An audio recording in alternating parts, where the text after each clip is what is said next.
Hey, I just wanted to share a little bit as I'm learning, trying to understand a little bit more about conflict avoidance and how that can be a problem, say, for example, in the work area, the work environment. We know that avoiding conflict, a lot of times we don't want to get into conflict, depending on what the conflict is about. But if we look at, say, for example, all relationships, like in intimate relationships, how does it make you feel when there's a conflict and you try to, you want to explain to your partner and you want your partner to communicate with you about that conflict, but then when they avoid it, and the conflict is never solved. And so I wanted to talk about that today as it relates to the work environment, how it can stunt growth, it can decrease morale and things of that nature. So overall, not just the work environment, when you talk about business relations, if we ignore things, family relationships, neighbor relationships, if we ignore it, just avoid it and ignore it. And also race relations. Why when people want to dismiss things and don't want you to talk about it because it's painful to them because of the things that they have watched and participated in, or watched their family members and friends participate in, it may hurt too much to address it and communicate about it. So I wanted to understand that a little bit more and share what I have been reading about on that. Okay, let me see. I'm not sure of how to talk about this, but I'm just going to just start talking to get through it, because conflict avoidance is harmful. It can be harmful in the workplace environment. One thing I can tell you is that being aware of what doesn't feel good. I remember from being in a intimate relationship and wanting to talk about issues or situations and just being dismissed, like, why are you bringing that up? Or you're harping on old things, or I don't want to talk about that, or we'll talk about it later. And so the situation never gets resolved. And I know that makes it worse. And then eventually, it feels like you're walking on eggshells, because it's like, I really need to talk about this with, my intimate partner. I really need to resolve this so that I can feel better about it, so that I can stop thinking about it, because, addressing it and we both talking about it without arguing, raising our voices to the highest limit, highest octane, doesn't help anything. So to be able to communicate with a partner, with both having different views of what has happened, but coming to a middle ground to at least understand one another, not necessarily having to agree with each other, and not necessarily having to, I have to do what you tell me to do, you have to do what I tell you to do, but just, having middle ground with, dignity and respect, and being able to talk about it. So if that hurts in a intimate relationship, can we imagine how it can be destructive in a workplace environment? So it can indeed be a problem in the workplace. especially when employees or managers choose to ignore or sidestep conflicts rather than addressing them directly. So it can lead to various negative consequences. Conflict avoidance hinders open communication. It stunts the creativity and innovation. It creates a toxic work environment, period. It's going to damage relationships among team members. We won't trust one another. We won't want to be around one another. And the productivity in what we do to get things done for the customers that we are there for, working for, it just impacts the total overall performance in the organization. So by failing to confront and resolve conflicts effectively, businesses and companies can risk high turnover rates. People don't want to be there. It's time to quit. It's time to get out of here. And, it just brings morale down. And so that's what I'm talking about today, where, in the beginning, a conflict avoidance might sound like a good thing, right? So many of us naturally, it's a natural thing for some of us to avoid conflict in one way or another. But there's a difference between creating a healthy environment where conflict is rare and avoiding conflict when it presents itself. So many employees want to be seen as pleasant and easygoing, so much so that they do anything to avoid a fight, right? They do this with all the goodwill in the world. But unfortunately, this makes them, as I'm reading this article, it says it makes them just as responsible as an aggressive colleague when it comes to creating a negative working environment.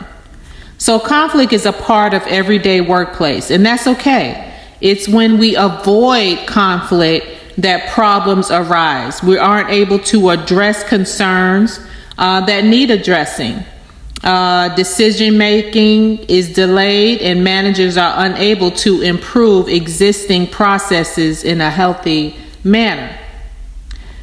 So it says here, you might have heard that human beings are innately social creatures, and that is the truth. Our desire is to be accepted, to be a part of the tribe. It's hardwired into us and our influences so many of our day-to-day decisions. So we want to be, just want to be a part of feeling a sense of belongingness. We fear being separated and isolated and put to the side, which leads to fear of conflict.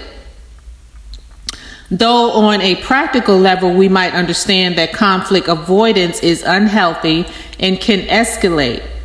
Our natural tendency is to take the easier road and to let things slide. Just sweep them under the carpet, just turn your head to the side and be like, I ain't see crap.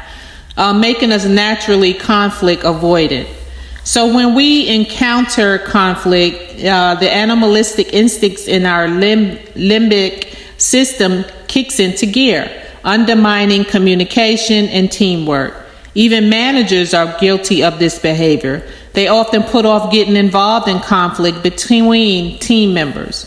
This is why, you ever hear people say, well, managers, they don't care. They're not doing nothing about it. They don't want to get into the conflict between team members. That's why it's important to protect yourself and learn different ways of how to communicate. You learn yourself first and learn your personality and behavior, which will help you understand other people's personality and behavior, which is going to help you be able to communicate better and know what to say, how to say it to resolve conflicts in the workplace. So let's see. I don't want to get into why in detail is it harmful for businesses, and the examples of conflict avoidance in the workplace. I want to talk about some make possible solutions to conflicts that are like bullying, just sidestepping, things of that nature, how to look at it and protect yourself, and how to speak up and not be scared to when it's time to know when to not avoid the conflict. How you ask yourself, is it going to help if I embrace this conflict, if I can come up with a solution to make the workplace a bit better? So all employees, they need to feel valued. Everyone needs to feel valued in the workplace, whether you're good, you're bad, you're ugly, and be able to listen to everyone, right? Because that's what's fair, right? It shouldn't just be one way or the highway. So to resolve some of the ways to resolve and conflict and eliminate it is implement frequent manager check-ins, like regular authentic conversations can improve many aspects of the work life, which just that conflict resolution type deal, becoming more comfortable having difficult conversations. That's pretty hard, and it goes to behaviors and people's intentions and what type of people they are.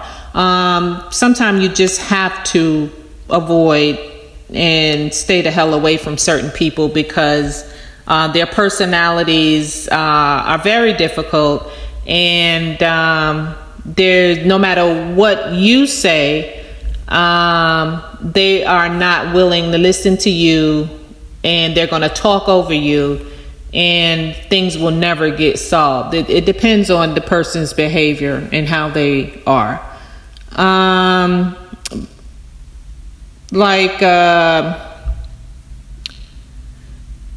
When to debate and disagree, it can take time to change the culture in the work environment, but it's worth it in the long run. So if you stick to the way you do business, you stick to being, just leading by example. And some people that want to catch on to that, though, and you'll feel it, and you'll know when you can be involved with certain people. I always call it like-minded people, to get things done and to solve the difficult problems in the workplace environment. And then you show each other that it's healthy to debate and disagree. That can be so beautiful when two normal people are debating and disagreeing, because they can see each other's side and disagree in harmony, right? So companies that work towards minimizing conflict through clarity and transparency should develop clear company objectives and articulate the company's vision to their team members, which will accomplish conflict resolution rather than avoiding those hard things that can happen in a workplace environment. Should you just stay away from people that engage in conflict avoidance?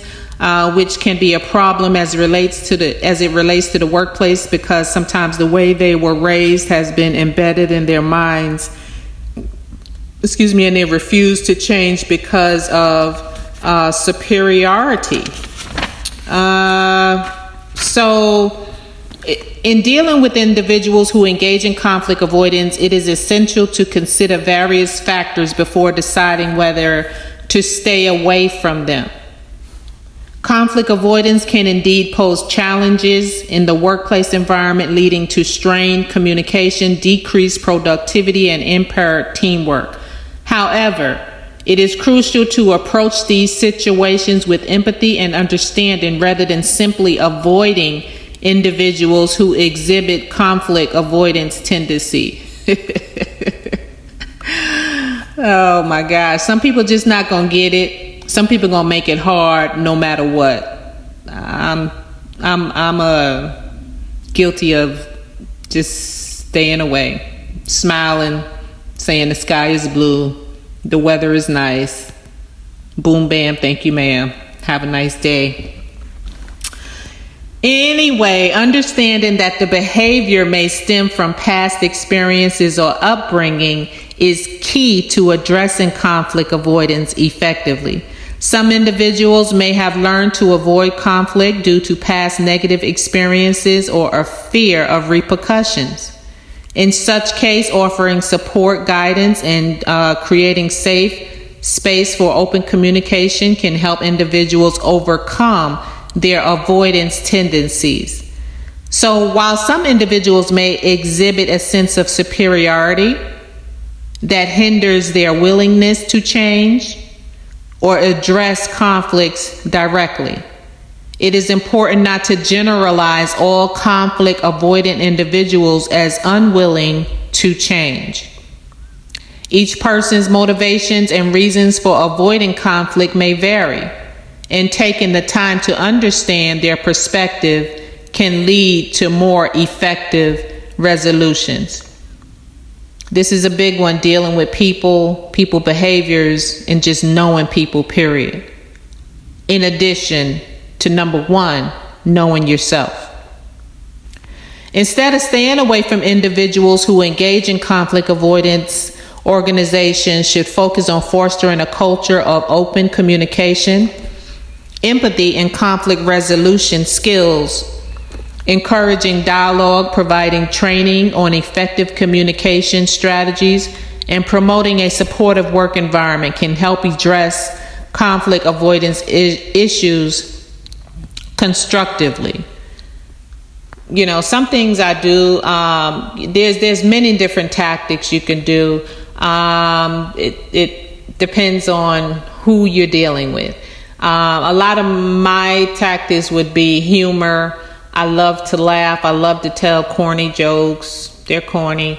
But I just like to try to get people to feel at ease, find a way to get them to laugh, or find a way to get them to feel comfortable.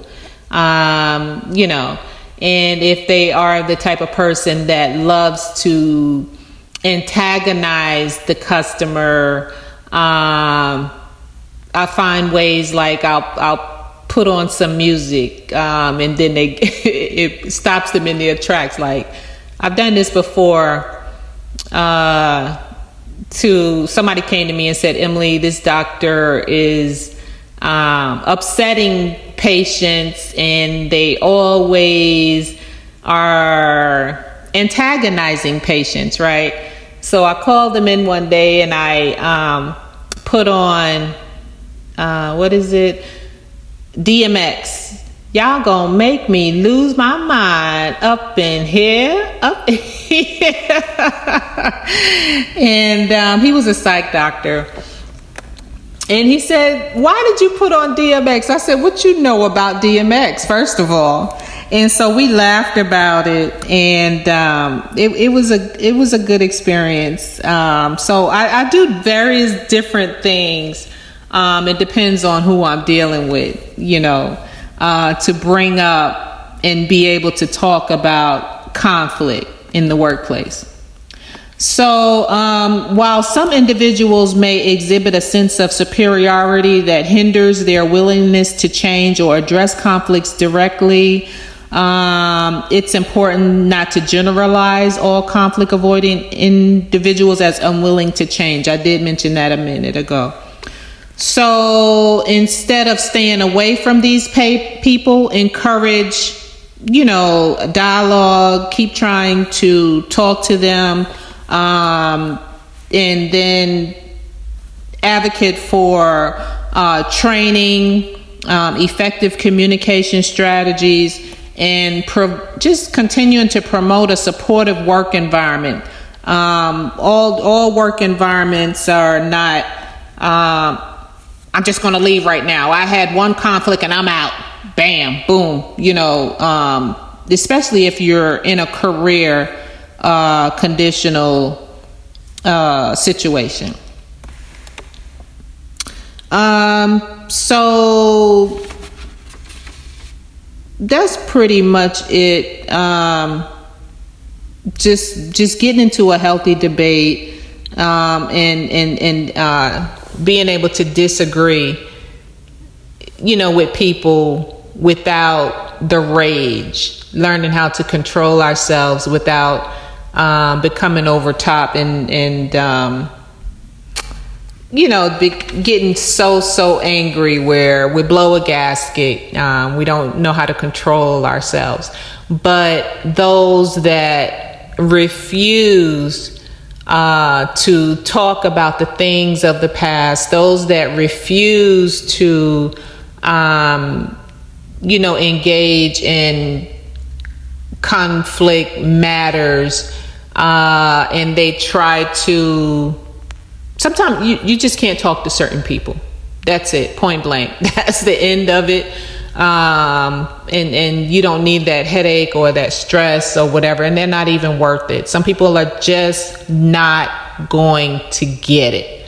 But those that do, those that are like-minded people, those that are different than you and they are willing to, y'all can have a good dialogue together and talk about each other's backgrounds and histories and get through the workplace environment together in a respectful manner. That's where it's at. All right, I'm out.